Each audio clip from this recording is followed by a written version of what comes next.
So as it was said, my talk today is the definitionally necessary beloved. And the overview of my talk is really to challenge this assumption that love must always have a beloved or an object, that love is always love of something. So my thesis, the weak version of my thesis, is that at the very least, this is an assumption about the nature of love that must be defended. And at the most, that this assumption must be discarded. How do I intend to argue for this? First, I'll just briefly show that it is true that theories of what love is take the beloved to be a necessary part of what love is, constitutive of what love is. I won't spend much time on that. We can talk about that more in Q&A if you want, but I take this to be fairly uncontroversial. Second, I use definitional criteria in order to evaluate this definitional assumption. So I take this criteria from philosophical work on conceptions, on how do we look at definitions for concepts. And then I'll show that because this definitional assumption fails many of these definitional criteria, that it must either be defended or rejected. So those are my strong and weak claims. So first, the beloved is widely assumed to be a necessary feature of love. And what I mean by beloved or object of love here is really anything at all. So ideas, God, self, deceased loved ones, anything that plays the role of the object of love counts. So in psychology, for example, Ellen Burschid writes that love always has a target. In philosophy, Plato's Symposium begins with Socrates asking Agathon, is love the love of nothing or of something? To which Agathon answers, of something surely. And Socrates replies, then keep this object of love in mind. So the definitional criteria that I'll be applying to evaluate this definitional assumption of love is first an empirical criteria. So what does the data say? Does this assumption conflict with empirical data? The second is the use criterion. So does this assumption conflict with paradigmatic cases or common usage of the term?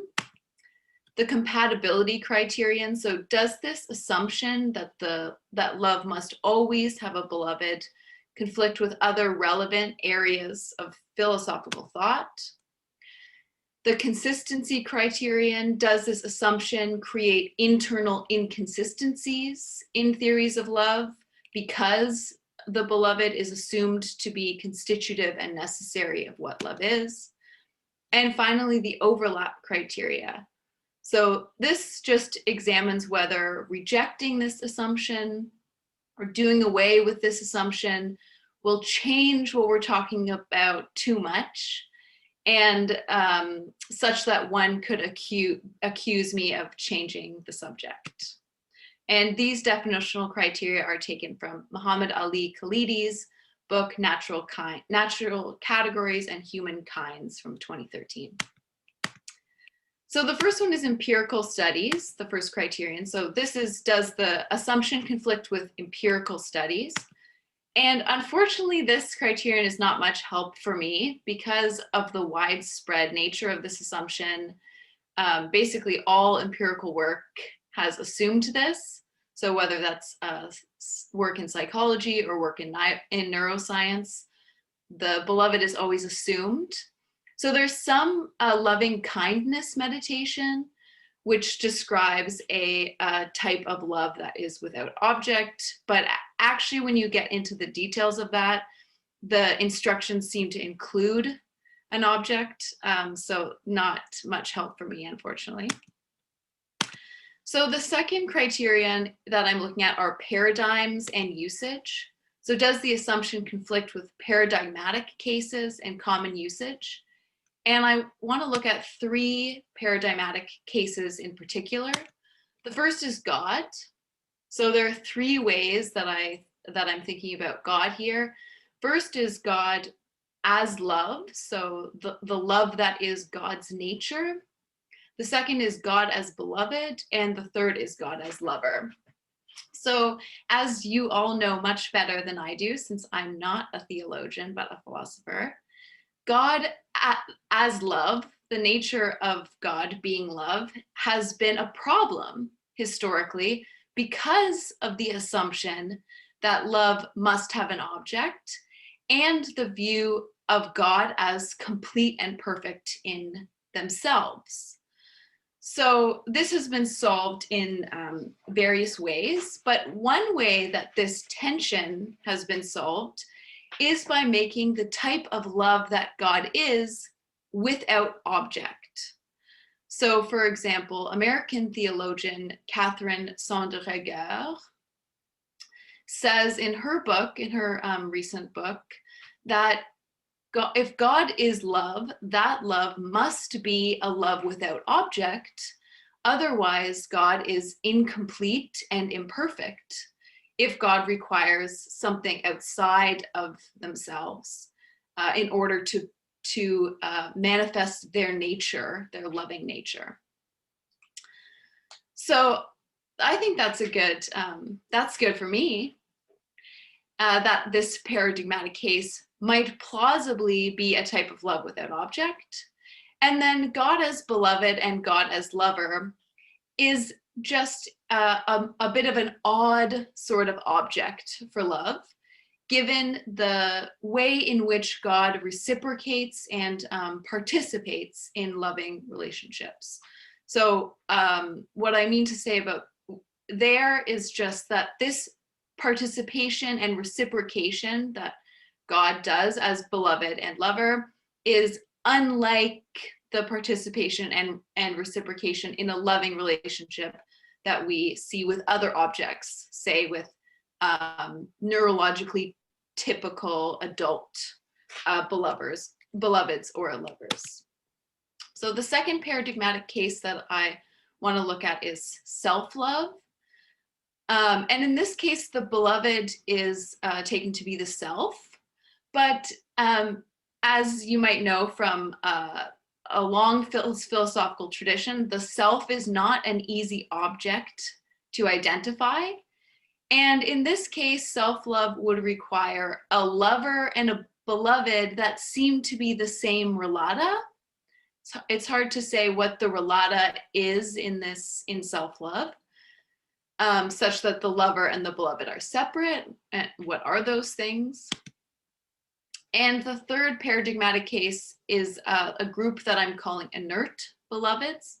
So this just includes all those beloveds that don't reciprocate or participate in the loving relationship typically. So might think of, for example, deceased loved ones. And what I want to suggest is that given the vast range of possible beloveds, including non-existent beloveds, like deceased beloveds, or sort of fuzzy beloveds, like the self, or ideas like nation, that a general theory of love that wants to include all of these types of beloveds will need to see love's relationality on a spectrum in terms of how much the beloved participates and reciprocates in the loving relationship, and that the beloved must be definitionally inert. That is, the beloved can't be asked to do anything in a general definition of love if that general definition of love wants to accommodate this wide spectrum of possible beloveds. In terms of uses, I want to focus on one type of use, and that is use as adjective or adverb or a state or way of being. So I think about this in terms of, you might describe your friend as being a loving person. And it's not clear to me what the object of this, this to me seems like an example of a love without object. So in conclusion, I think from an examination of this, these paradigms and usages under this criterion, we get a beloved that can be a non-existent relata, which is a problem for philosophical views on relations. So many philosophers believe that you can't have relations with non-existent relata. So this seems to put tension on the view that love is relational, if we can have non-existent relata. The lover and beloved in some cases seem to be one relata that must become two. The beloved seems to become definitionally inert in a general understanding of love, and love's relationality must be spectral and atypical. So the third criterion is compatibility. So how does this assumption of the necessary beloved jive with relevant areas of philosophical theory? So what is the of love? What is the necessary beloved doing? So you might think it's intentional in Brentano's sense of intentionality, where what we mean by that the beloved is necessary is that love must be about something, or love must be directed at something.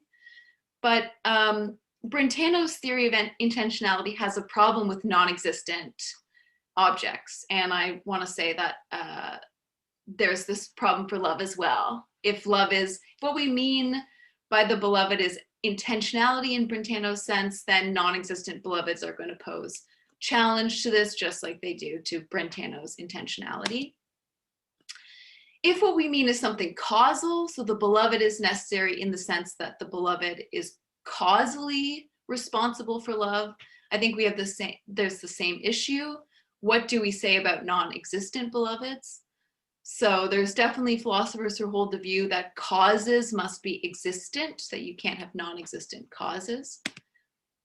If it's meant to be dispositional, if what we mean by the beloved is that one is disposed to love with object, I think we have a problem, because dispositions, the circumstances under which dispositions manifest themselves are not constitutive of that property. So if you think of fragility, for example, fragility is a disposition in the sense that the vase is fragile if and only if it breaks when struck.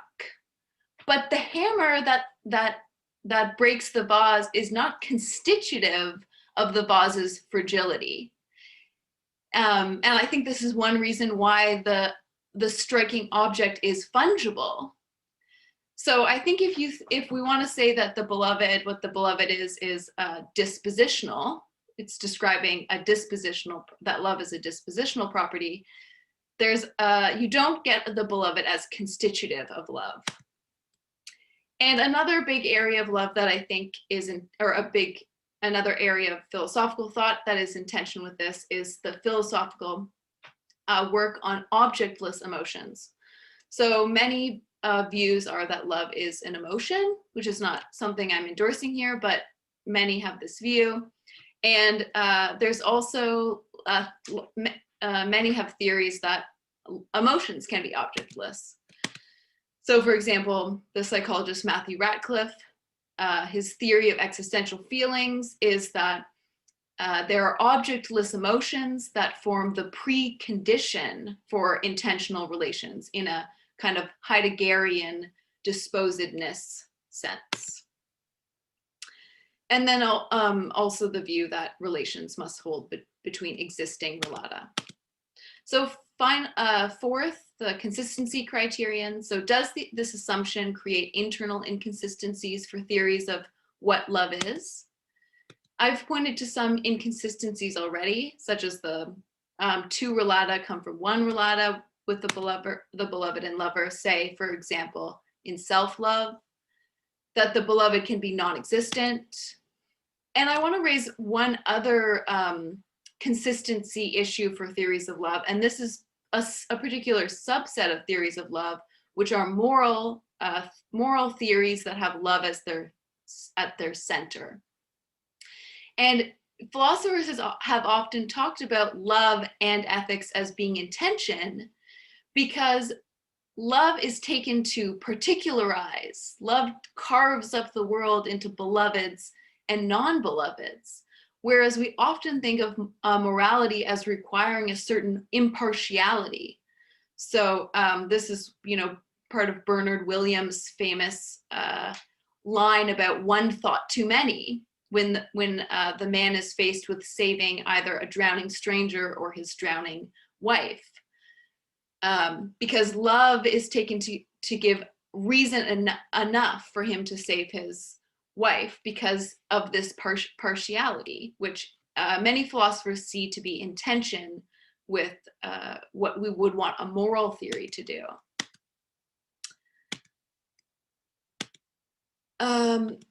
So I want to suggest that love without object, what I'm calling amour-être, may be a better candidate for a moral love, for the love that grounds moral theories, because it wouldn't particularize in the way that loves with object must.